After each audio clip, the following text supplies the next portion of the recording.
sights you've ever seen in sports. In your wildest dream, you know that, at some point in time the game is going to end, but you never realize, or even the thought never comes to your mind, that the last out of the 1969 World Series at 3:14 would fall in Cleon Jones' glove. So when the ball went up, The 2-1 pitch.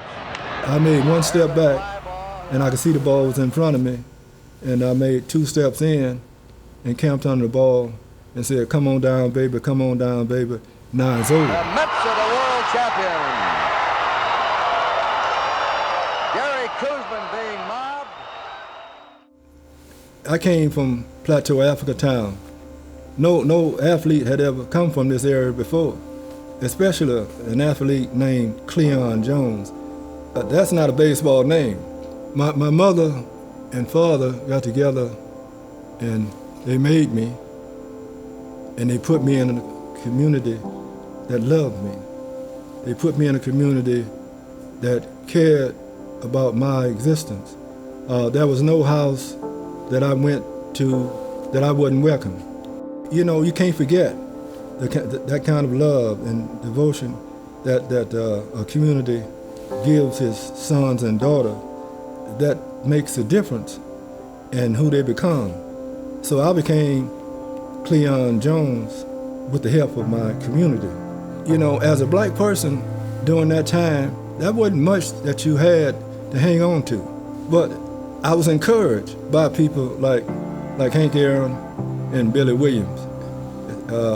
Billy, each time he came home from the season, he would stop and say, "They're watching you. Keep on doing what you're doing."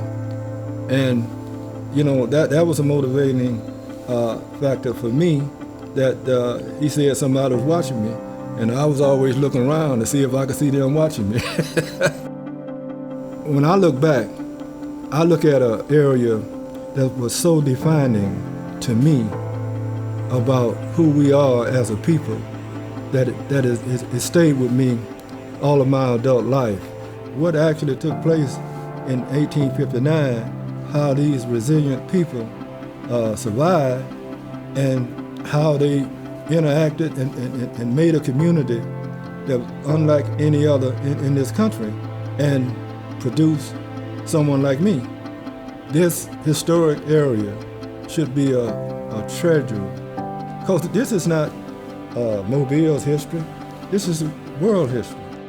Cleon Jones Last Out Foundation is a brainstorm of my family. Baseball has given Angela and myself a platform so that we can work in our community, help revitalize and shape what happens in Africa Town for the betterment of the people of Africa Town. History tells us that if you're going to move forward, you have to have a plan of action, both for your community and for yourself.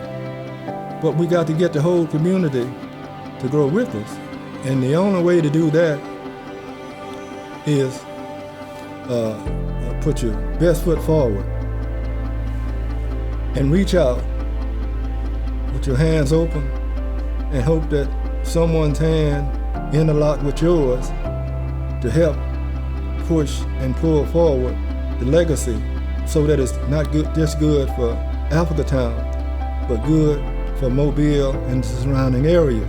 So the main purpose in what we are trying to do and what we want to do is to replenish, to restore, just to make it better than it was before. Everybody loved everybody. Everybody knew everybody. And we'd like to get that back again. This is all about the community. If we're gone, then the foundation continues. For me, Cleon and I have been together a long time. And I've gotten to know him, and that's through the good and through the bad. But I learned true humility from him.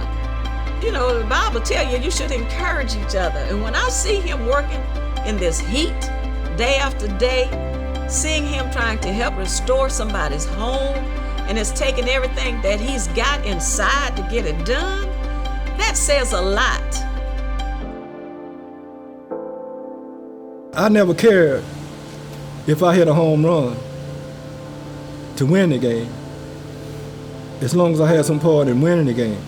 Everybody has to be a part of winning if you're going to win continuously. If you're ever going to have progress to any degree, you must be a team. You must have a common goal, and you must be focused on that goal to make it happen.